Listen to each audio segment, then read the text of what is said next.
You're listening to Have You Ever Wondered? I'm Chloe. Today is Wednesday, July 20th, 2022. And the title of today's episode is Don't Sleep on Timothée Chalamet.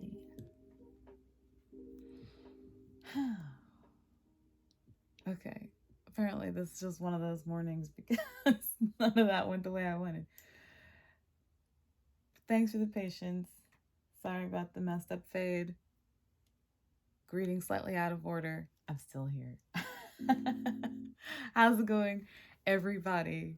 Let's go.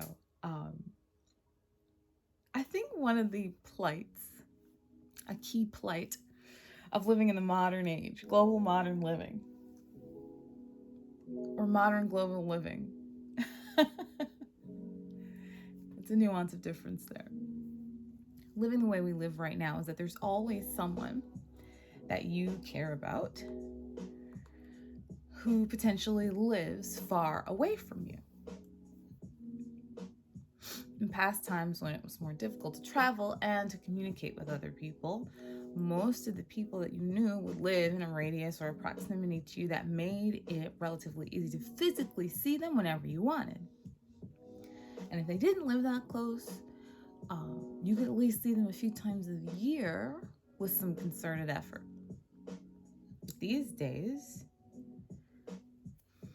people have friends and family all over their country and all over the world. You can pick up your phone and make a friend who lives 8,000 miles away in a few minutes. So what happens to a lot of us nowadays is that when we think about the complete circle of the people we might want nearby, there's always someone missing from arm's length. I am no different in this way. There are people who I care deeply about who live very far away from me. And one of those people is my best friend, Jesse. You may have heard me refer to him before on this show, or you may have heard our other podcast, which is called the Mic and Record Foundation and operates way less regularly than this one, but it is coming back from its most recent hiatus. Those plans are in the works. Anyway, in the entirety of over a decade that we've known each other, there's only been about a year of that time that we've lived in proximity with one another. And when we did, it was only about a half mile, which was glorious. Hard day at work, I'll come over and I'll bring drinks. You got some big news? You come over. I just finished making dinner. Both of those were said by him, by the way. I don't cook. But now neither of us lives in the town where we met, and about 1,100 miles rest between us. Not to mention the fact that we're both busy and ambitious grown-ups with many things to do, responsibilities, whatever. So sometimes it's challenging to connect. I'm not describing to you anything that you haven't experienced yourself. So late last year, we were on a FaceTime call, one of those times I was out in LA, and he asked me if I had seen the new Dune remake yet. I knew it was out, but I hadn't seen it, and I almost wasn't planning to. The original Dune, well, there's been a couple, but the Dune that a lot of people think of when they think of the original movie was made in the mid-'80s, I believe, starring Kyle MacLachlan, and the book is fantastic, but that movie is challenging to watch. That's how I'll put that. And so when I heard it was coming out again, I was like, But he says, you gotta see it. Well, hold on.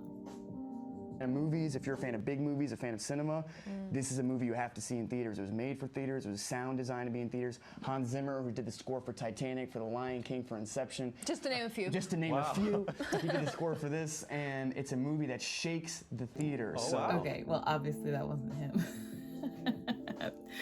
But the conversation that we had was remarkably similar to that. And no surprise, it worked. I made plans to see the movie. I saw the movie. It was spectacular. But alas, in heeding his advice, I also gained more than I bargained for. There, while on the screen, portraying the lead character, Paul Atreides, was, to my surprise, Jesse's personality doppelganger. Which is a term I just made up last night. I mean, that's how I think of him, but you may know him as Timothée Chalamet, or you may actually know him as Timothée Chalamet because most people anglicize his first name. Yes, he's known worldwide as fashion icon, heartthrob, incredible actor, but my primary interest in this person is the fact that he reminds me so much of Jesse that it's uncanny. I mean, I guess you could say they look alike in a way that a lot of white dudes look alike. I don't mean that in a bad way, but that's not the doppelganger part of it. It is the personality to a T. Actually, I don't even think I ever told him this, Jesse, not Timothy. I should make sure he listens to this episode.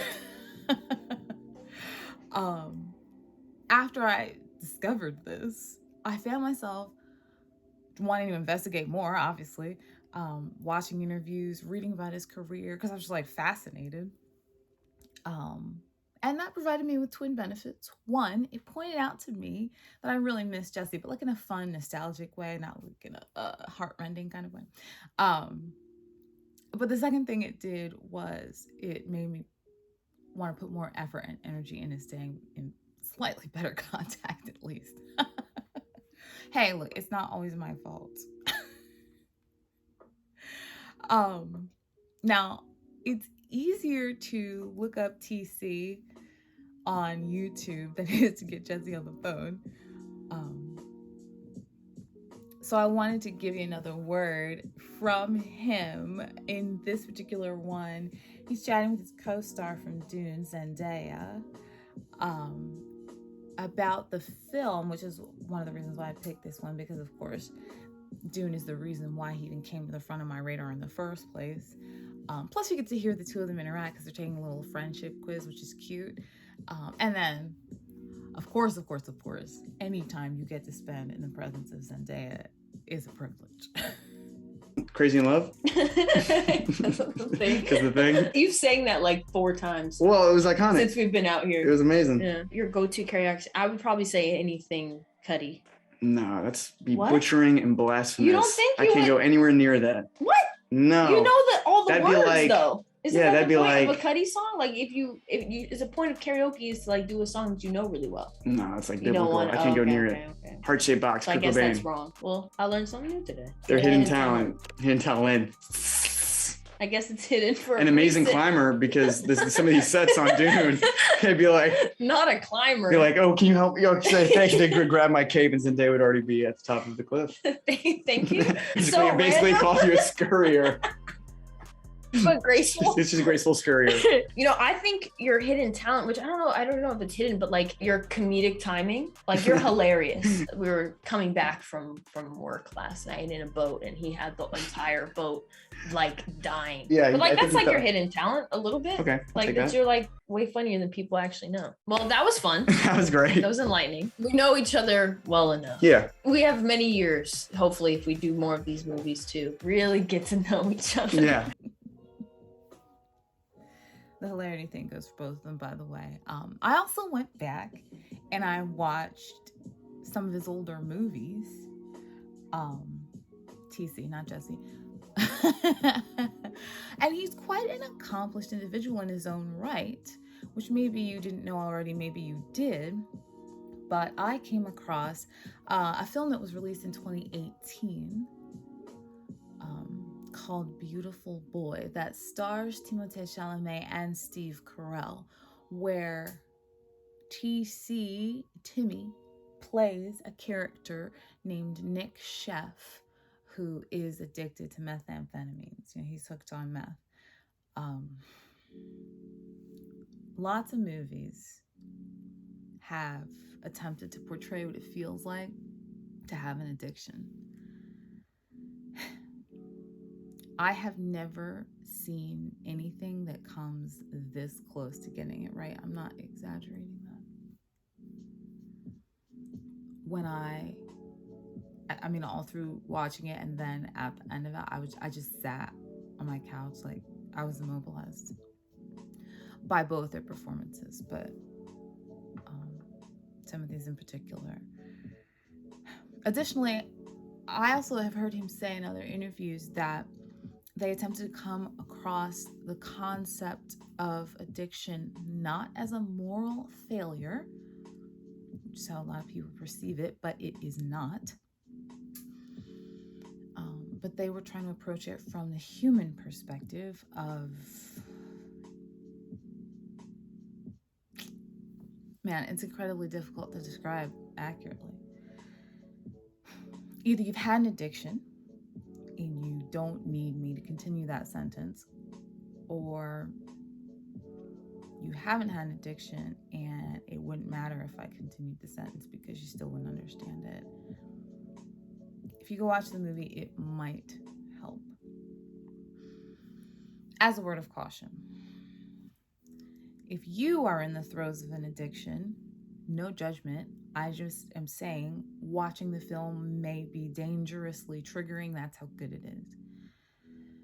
If you're in recovery to the point where you no longer feel in danger, you may find it inspirational and uplifting. I could also reverse those two. Everyone is different, the way addiction impacts them. Maybe if you're in it, you'll find it uplifting. And if you're out of it, you might find it triggering. I don't know. You know your own limits, but if you can tolerate it and it won't cause you a setback, I highly recommend it. The learning grace of this movie for me was addiction doesn't have a face.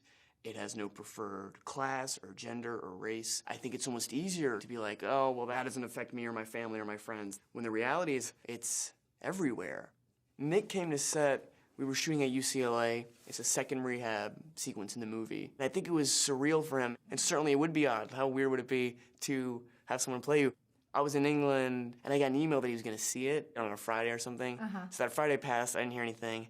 And then on like a Sunday or something, I heard he was going to see it again on Tuesday. So I thought, okay, that could be good or bad. And then I didn't hear anything. And then I heard on Wednesday he set up another screening for like that following Saturday. And I was like, okay, I don't think he hates it, because that would be masochistic to keep seeing it. It was a text that was like, hey, saw the movie. And then I gave him a ring after that. And I don't know, it's like one of these moments you're like, oh, wow, this is why you do it. You can accept if people don't like your stuff. That's fair. But if he didn't like the movie, that would have been such a travesty, because it's beyond it being about addiction or drugs. It's his life. It's his story. It's his family's life. And I got to tell you, like, in talking to him, to have somebody like confirm back to you on the phone, like, hey, we trusted you with this story and this process, and thank you, because we appreciate it.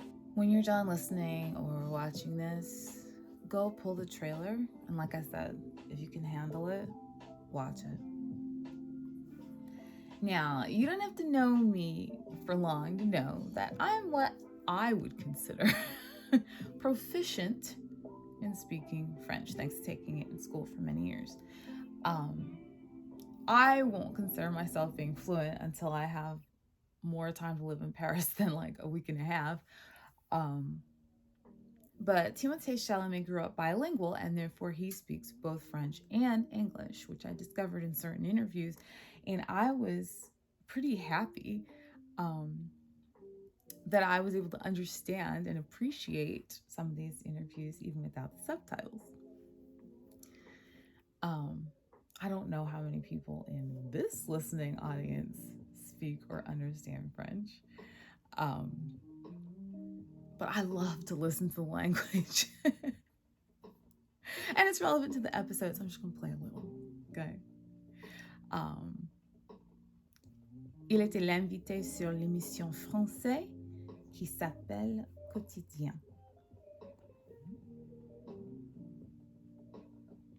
Comment ça va? Ça va très bien, merci de me recevoir et merci. Vous êtes arrivé quand à Paris? Je suis arrivé aujourd'hui, mais j'étais là hier aussi. Ça Ouais. fait un petit peu. Et vous repartez quand? C'est quoi? Je repars lundi. Et là, Ah oui, vous restez 3 jours, quoi. je reste 3 jours, ouais. Et il y avait un défilé hier, c'est comme ça. On va en parler du défilé, ouais. Ok, Ouais. et ouais, ça s'est bien Yeah, that passé. was him as a guest on the French show called Quotidien, which means like daily. I like the host of that show, by the way. I've seen it a couple of times, and well, and some people call them presenters as well, but the host is pretty interesting. He's like engaging, but can also be engaged with the guests without seeming sycophantic. It's a hard balance. Let me say one more thing. It will not be a waste of your time to go investigate the career of Timothée Chalamet. There are certain people that I hold in high regard because they are both extremely good at what they do and extremely humble about the talent that they display while doing it. It's one of my favorite character trait combinations to find inside of a human being. And I actually feel blessed to know multiple people who fit that description. But if you're looking for an example of what that looks like, maybe he can be one for you.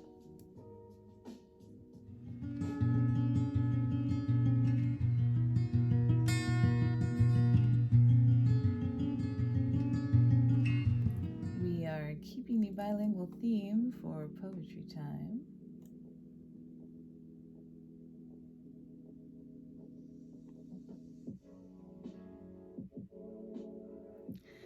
I chose a poem called La Courbe de tes yeux by Paul Éluard, and I'm gonna read excerpts, not the whole thing because we don't have time, in both French and English, en français et en anglais.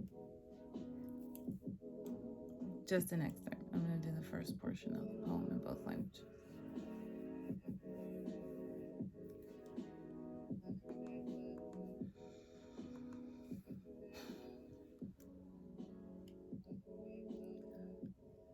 La courbe de tes yeux fait le tour de mon cœur. Au rang de danse et de douceur. Auréole de ton berceau nocturne et sûr. Et si je ne sais plus tout ce que j'ai vu,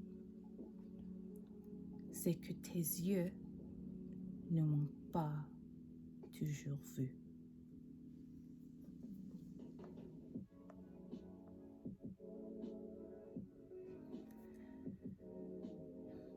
The curve of your eyes goes around my heart, a round of dance and sweetness, halo of time, nocturnal and safe cradle. And if I don't know anymore all that I've lived through, it's because I haven't always been seen by you.